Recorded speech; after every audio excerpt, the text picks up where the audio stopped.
La Organización Mundial de la Salud ha instado a la comunidad científica a que participe en estrategias para reducir el edadismo, un término que el diccionario de la Real Academia de la Lengua define como discriminación por razón de edad, especialmente de las personas mayores o ancianas.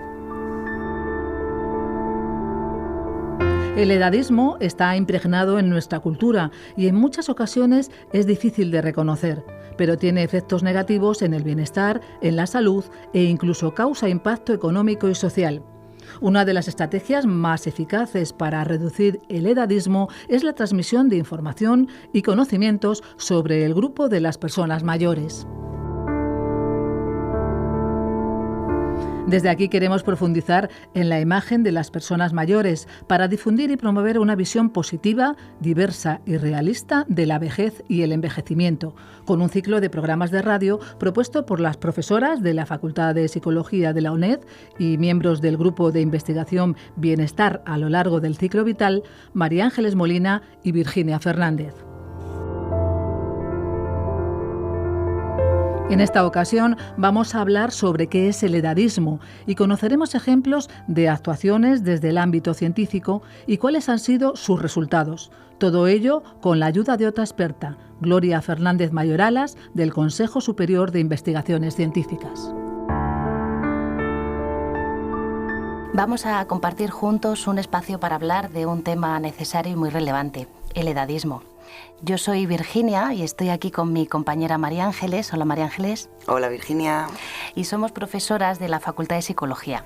Lo que pretendemos es difundir información sobre el edadismo, un fenómeno que afecta al bienestar y a la salud de las personas y que, tal y como propone la OMS, debemos combatirlo. Esta iniciativa ha sido financiada en el Plan de Promoción de la Investigación de la UNED 2024 para la realización de actividades de divulgación científica y ciencia ciudadana. Con motivo del Día Internacional del Mayor, llevamos a cabo una jornada entre profesionales, estudiantes y testimonios reales donde hablamos de la diversidad en la vejez. Estos programas de radio que hoy comenzamos nos traerán de nuevo a los participantes de aquella jornada para poder hablar de edadismo. Hasta hace muy poco tiempo era un término casi desconocido para la mayoría. De hecho, la RAE lo incorpora en el Diccionario de la Lengua Española en diciembre del 2022, aunque el término fue acuñado en inglés por el gerontólogo Robert Balder en 1969. Sin embargo, cada vez es un tema más recurrente, más oído, que intentamos visibilizarlo. Hoy nos acompaña Gloria Fernández Mayoralas. Ella es doctora en Geografía Humana por la Universidad Complutense, directora del Centro de Ciencias Humanas y Sociales del Consejo Superior de Investigaciones Científicas. Es experta en envejecimiento y calidad de vida y ha centrado su carrera en el estudio de las condiciones de salud y del entorno físico y social, así como en los factores explicativos del envejecimiento activo y saludable. Hoy nos acompaña para conversar sobre edadismo. Hola, Gloria. Hola, Virginia. Hola, María Ángeles. Muchas gracias por haberme invitado hoy a participar en este programa de radio. Gloria, ¿de qué hablamos cuando hablamos de edadismo? Veréis, a partir de la investigación que llevamos a cabo, hemos elaborado una definición que se apoya en las dimensiones del edadismo que se proponen desde el ámbito psicosocial, que las dimensiones, pues ya sabéis que son estereotipo, prejuicio y discriminación. Según ello, el edadismo sería la manifestación externa del prejuicio que se genera a partir de una creencia estereotipada, normalmente simplificada y habitualmente negativa, que conlleva el tratamiento desigual y desfavorecedor, esto es discriminatorio, hacia un sujeto o grupo social por razón de su edad. En el caso que hablamos hoy, pues hacia las personas mayores. Hablabas de una imagen negativa. ¿Cuál es la imagen estereotipada de las personas mayores? Pues en general se considera a las personas mayores frágiles, improductivas, vulnerables, siempre una imagen, como decía, habitualmente negativa. Esta imagen social de las personas mayores también la tienen ellas mismas, pues las personas mayores formamos parte, porque yo me considero parte de este colectivo generalista, pues formamos parte de la sociedad. Y Gloria, ¿cómo se construye justamente esta imagen social de la que nos hablas? ¿Cómo llegamos a tener esta idea de las personas mayores en nuestro imaginario colectivo? Pues en buena parte contribuyen los medios de comunicación que ayudan a crear una imagen social única y sobre todo, y ya más actualmente, las redes sociales, plataformas en línea reproducen y refuerzan los discursos simplistas y edadistas existentes en los medios tradicionales. Por ejemplo, recordemos el hashtag que se extendió en pandemia, el conocido Boomer Remover, ¿no? Que vino a considerar la COVID como un agente que eliminaba a los baby boomers. Recordemos que los baby boomers son las generaciones amplias de población que tienen pues más de 65 años, ¿no? Y que nacieron a partir de la Segunda Guerra Mundial. Y se les consideraba, por ser más susceptibles al virus, como que morirían, como algo inevitable y de alguna forma positiva esta muerte, ¿no? Porque se trataba de población que se consideraba sobrante y que suponía una carga económica, por ejemplo, para los servicios de salud.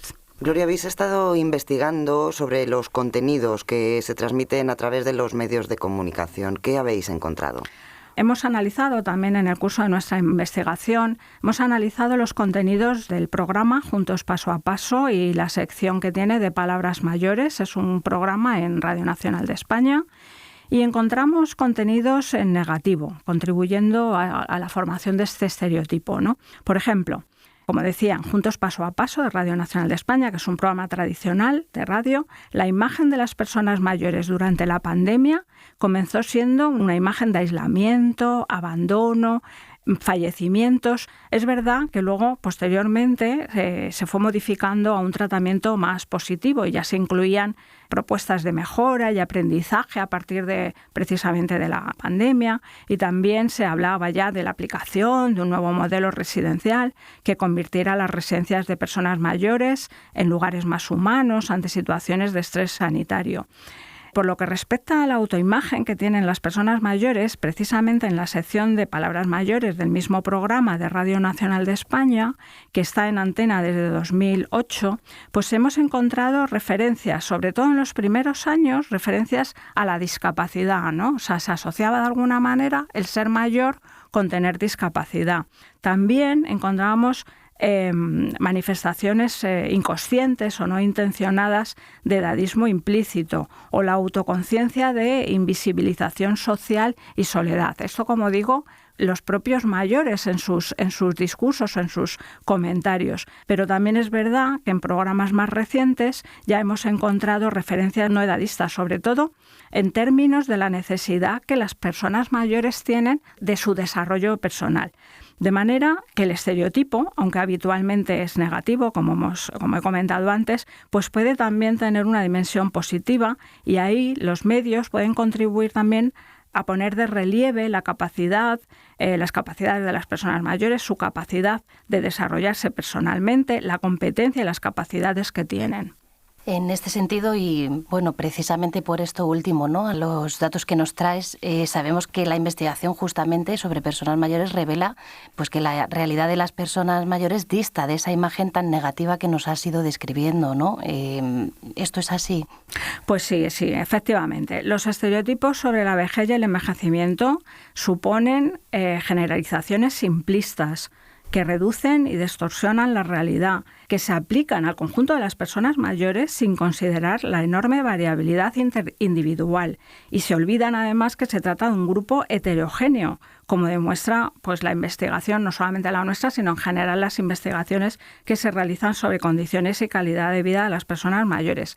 Pensemos que además se trata de una generación, se habla de una generación, pero son más de una generación, pero bueno, se habla de una generación amplísima, con una diferencia de más de 30 años entre unos y otros. Y estas personas, además, han vivido experiencias muy variadas a lo largo de su largo curso de vida, de manera que encontramos un grupo mucho más heterogéneo, por ejemplo, que el de los adolescentes, ¿no? Que al final tienen muchas más condiciones comunes que, por supuesto, en personas como las personas mayores que estamos comentando. Es muy importante promover una imagen realista de la vejez, y eso significa, como estás haciendo, Gloria, destacar la enorme variabilidad que existe entre las personas mayores. Hablabas, ¿no?, de esas diferencias de casi 30 años, casi 40 diríamos, en esta etapa de la vida, en esta etapa de la vejez.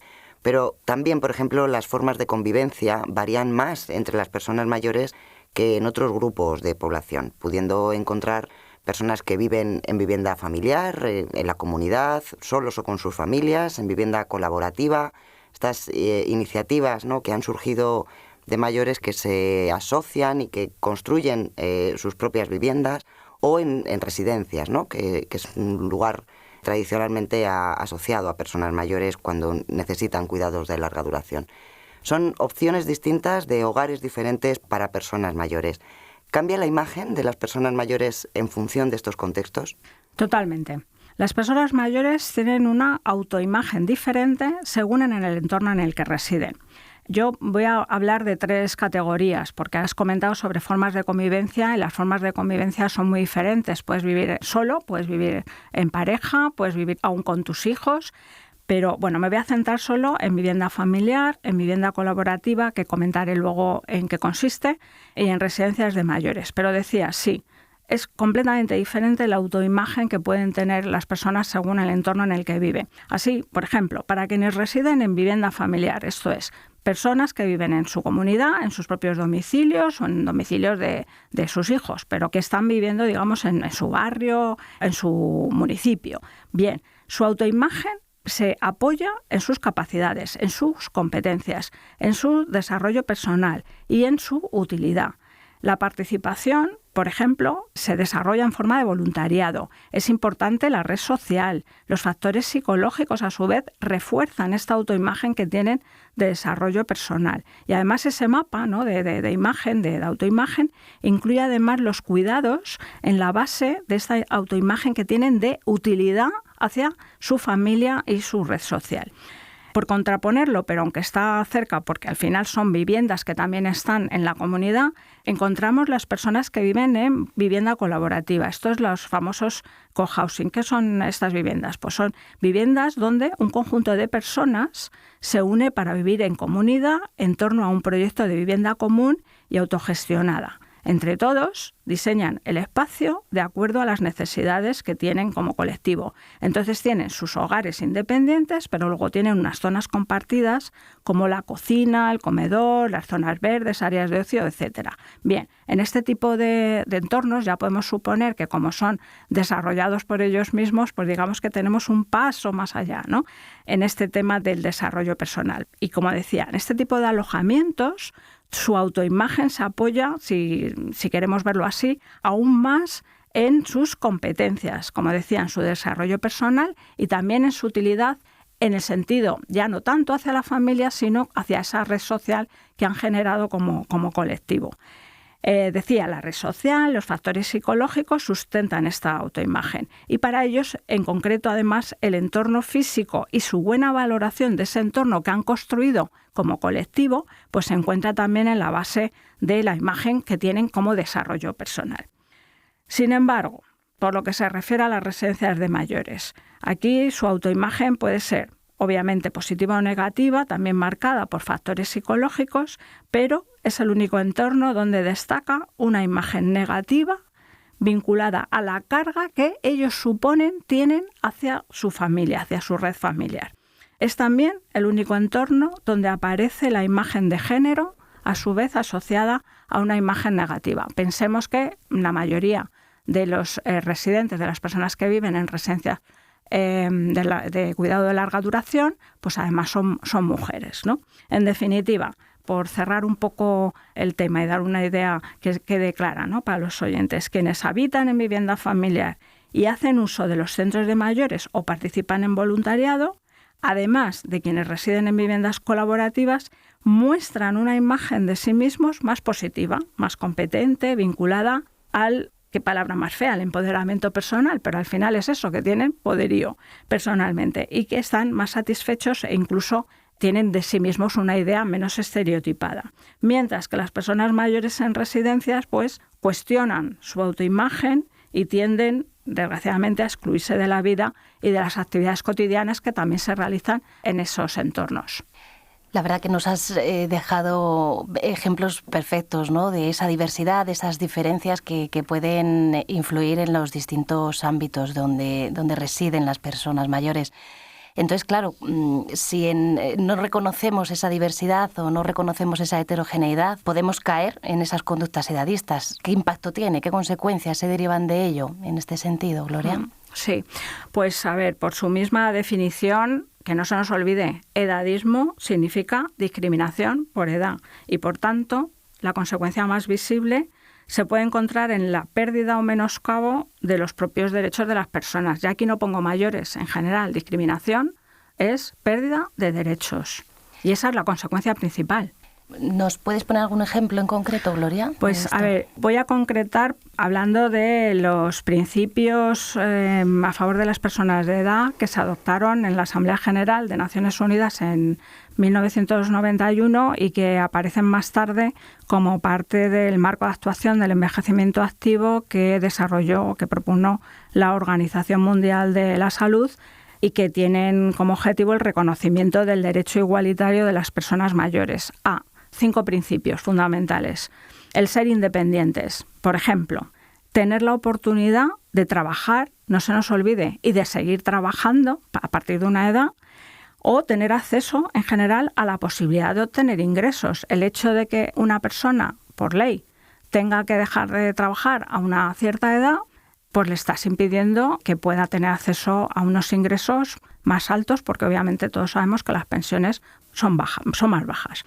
El segundo principio, participación. Por ejemplo, participar en la formulación y aplicación de políticas que afecten directamente a su bienestar y poder compartir sus conocimientos y habilidades con generaciones más jóvenes. Si se ponen en entredicho sus capacidades, pues obviamente inhibes a las personas o les pones obstáculos para que puedan participar, como digo, en esta formulación y aplicación de políticas. Otro principio, derecho a los cuidados, mediante el acceso a los servicios de atención de salud, a servicios sociales y jurídicos, incluyendo poder disfrutar de sus derechos humanos y libertades fundamentales cuando residen, por ejemplo, en hogares o instituciones donde se prestan cuidados de larga duración. El hecho de estar en un entorno como este, la persona no tiene por qué perder su autonomía para decidir y para poder acceder a este tipo de servicios. El cuarto principio, autorrealización y poder desarrollar, eso tiene que ver con lo que estamos hablando del desarrollo personal, poder desarrollar plenamente su potencial, incluyendo el acceso a recursos educativos, ¿no? Esto del aprendizaje a lo largo de la vida, ¿no? Poder acceder más allá de ciertas edades, pues a recursos educativos, culturales, espirituales. No nos olvidemos tampoco de los religiosos, ¿vale? Independientemente de que la ideología de cada uno. Y quizás, si dejo, es el último, pero quizás es el más evidente en relación con el edadismo, que es el derecho a vivir con dignidad y seguridad y verse libres de, explotación. Quizás, en España, pensamos explotación y pensamos en países en desarrollo, pero pensemos también que en muchos casos las generaciones más jóvenes apoyan en las personas mayores para que les ayuden económicamente con el cuidado de los hijos. Bien, vale, esto tiene que ser algo voluntario. No puede ser que se pongan, digamos, en entredicho, en la encrucijada a la persona mayor, me tienes que ayudar en esto, vale. Pues digo, verse libres de explotación y, por supuesto, verse libres de malos tratos físicos o mentales.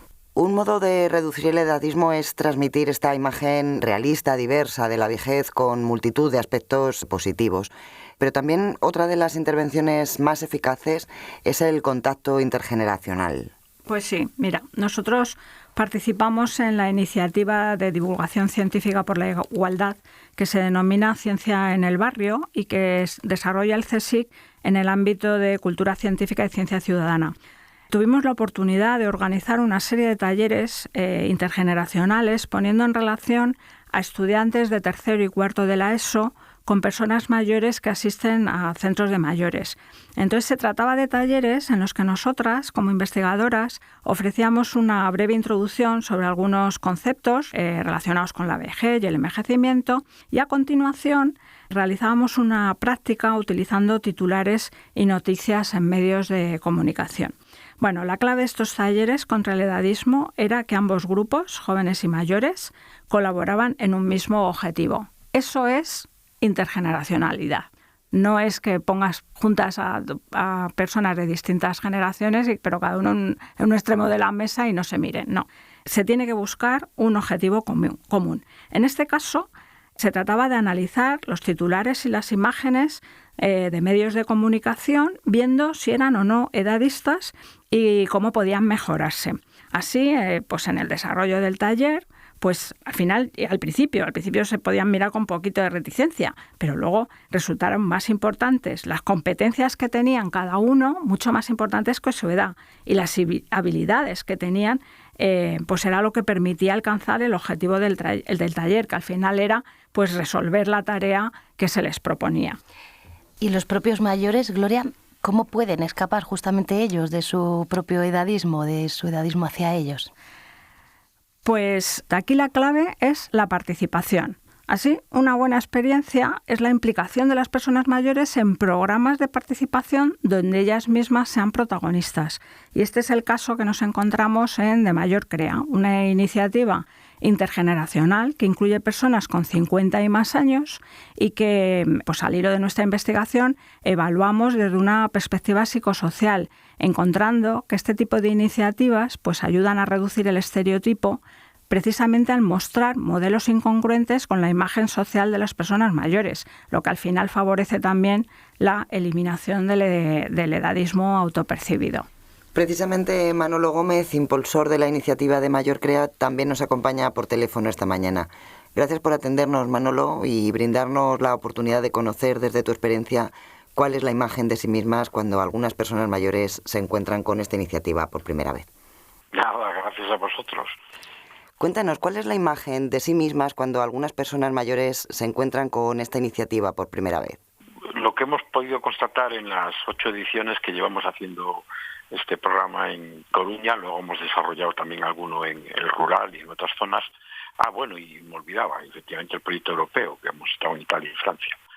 Bueno, la cuestión fundamental en este caso es el cambio notable que notamos en los participantes, ¿no? Entran inseguros, la mayor parte de ellos, vienen a estar distraídos y luego cuando les planteamos hacer un taller donde tienen que expresar ideas, hacer contenido, que con sus propios móviles hagan cortometrajes, que cuenten aquellas historias que les apetezca, porque son ellos los participantes los que deciden qué se va a hacer en cada uno de los talleres, pues descubren de sí mismos facetas que no conocían y su expresión cambia radicalmente, de tener una mirada vidiza, tímidos, inseguros, a pasar a brillarles los ojos. Es una de las cosas que más me llamó la atención, su brillo, ¿no? El que, reflejaba un poco el momento feliz de descubrir de sí mismo facetas que no sabían. Pues yo no sabía que era creativo, yo no sabía que tenía ideas, yo no sabía que podía aportar algo en este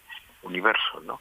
Yo creo que ese es, por un lado, descubrimos que un porcentaje muy alto de los participantes vienen con la autoestima muy baja y por otro lado que realmente creían que eran de una manera determinada y descubren que no hay barreras, que no hay límites, que pueden explorar nuevos espacios en esa nueva etapa de su vida y eso es lo que más satisfacción nos da. Manolo, estábamos hablando de edadismo, de esa imagen negativa que a nivel social, pues tenemos de las personas mayores.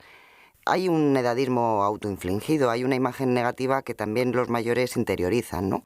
¿Ayuda el programa a cambiar estas ideas negativas? Claro, ese es el objetivo principal.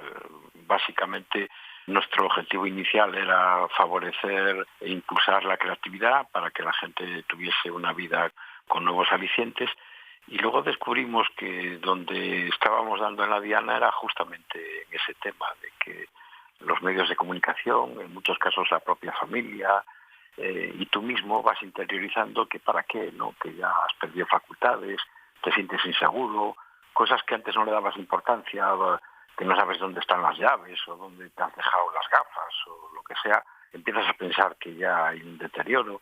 Yo creo que todas estas inseguridades vienen apoyadas por esa idea general de que, el deterioro, la dependencia es inevitable con la edad y no necesariamente. Y además la edad cronológica estamos cansados de comprobar que no tiene nada que ver. Muchos de los participantes con las mismas edades no tienen para nada que ver unos con otros. Así que el edadismo sí que claramente limita la capacidad de los mayores para tener una vida plena, para encontrarse bien, para participar de manera activa en la sociedad.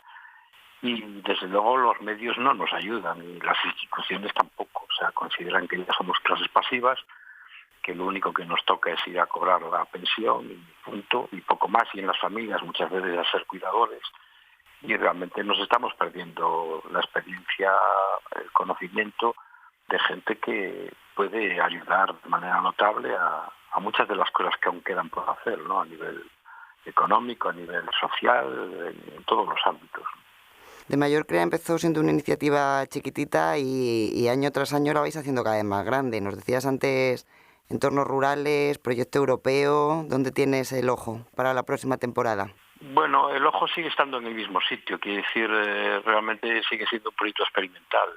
El ojo está en intentar que esto sea un movimiento de carácter general, que las instituciones cambien y en vez de plantearse hacer actividades para tener entretenidos a los mayores y que nos traten con un absoluto paternalismo, a que empiecen a plantearse que los mayores demandan otras cosas. Y sobre todo, para mí, la satisfacción sería el contribuir a cambiar el papel que se nos asigna a los mayores, siempre de forma voluntaria. Aquí, yo cuando hago planteamientos de ese tipo hay gente que se asusta y dice, pero ¿qué pasa? ¿Que ahora nos van a obligar a trabajar o a...? No, yo siempre lo planteo en términos de voluntariado. Si la pirámide invertida a nivel poblacional, en la que los mayores pasamos a ser casi el 50% de la población, pasamos a ser única y exclusivamente una unidad de gasto y no se nos tiene en cuenta pues esa experiencia acumulada para ser tutores, mentores o incluso inversores con gente joven, yo lo he experimentado con mis hijos, o sea, mis hijos pequeños que tienen ahora 21 años, pues he tenido la satisfacción de que me consultan cosas y cuando quieren emprender, en uno de ellos que es emprendedor y que tiene ya una compañía en la que trabajan para él muchos ingenieros, pues tengo la satisfacción de que evito que pise más charcos de lo debido, ¿no? Y en ese sentido se confirma lo que yo siempre pensé, que nos tienen infravalorados, ¿no? Y en ese sentido el proyecto Mallorcrea, pues me gustaría que acabara teniendo un giro en esa vía, de que cambiara la percepción social, mediática, familiar, de que los mayores podemos ser una parte de la solución y no solo una unidad de gasto, ¿no? Pues ojalá así sea, Manolo. Muchísimas gracias por haber estado con nosotros. Un abrazo muy fuerte. Bueno, igualmente a todas vosotras, vale. Un saludo. Gloria, muchos de los datos que hemos ido ofreciendo vienen de un programa que tú coordinaste, el programa Envejecimiento Activo, Calidad de Vida y Género, promoviendo una imagen realista de la vejez y el envejecimiento contra el edadismo en Cagen. Al amparo de este se desarrolló investigación y hay acciones de divulgación y formativas para promover una imagen realista contra el edadismo. Y el programa fue galardonado con el premio de la Red de Buenas Prácticas de la Fundación Pilares. ¿Qué supuso este reconocimiento? Pues recibir este reconocimiento, este premio precisamente de la Red de Buenas Prácticas de la Fundación Pilares para la autonomía personal en su categoría de investigación y formación ha supuesto para todo el equipo, y desde aquí también mi reconocimiento pues a todas las personas que trabajamos codo con codo en el programa en Cagen, pues como digo, nos alienta a seguir investigando, es un acicate, es un estímulo, a seguir investigando y formando a jóvenes investigadores e investigadoras, a profesionales, poniendo en el centro de nuestra atención a las personas mayores como sujetos autónomos y protagonistas de su vida y transfiriendo conocimiento a la sociedad sobre la diversidad y dignidad de las personas mayores. Muchísimas gracias, Gloria. Este ha sido el primer programa de la serie. En los próximos programas abordaremos el edadismo en otros contextos, en residencias, en cuidados de larga duración y en espacios de participación activa de las personas mayores. Pues el objetivo es que podamos visibilizar todos juntos y combatir el edadismo. Ojalá que nos escuchen, que cale y que, pues que nos puedan ayudar a difundir una imagen más realista de la vejez, del envejecimiento. Muchísimas gracias, Gloria, de nuevo. Muchas gracias a vosotros, también a vosotras también de nuevo. Muy bien. Hasta el próximo programa. Adiós. Adiós. Gracias.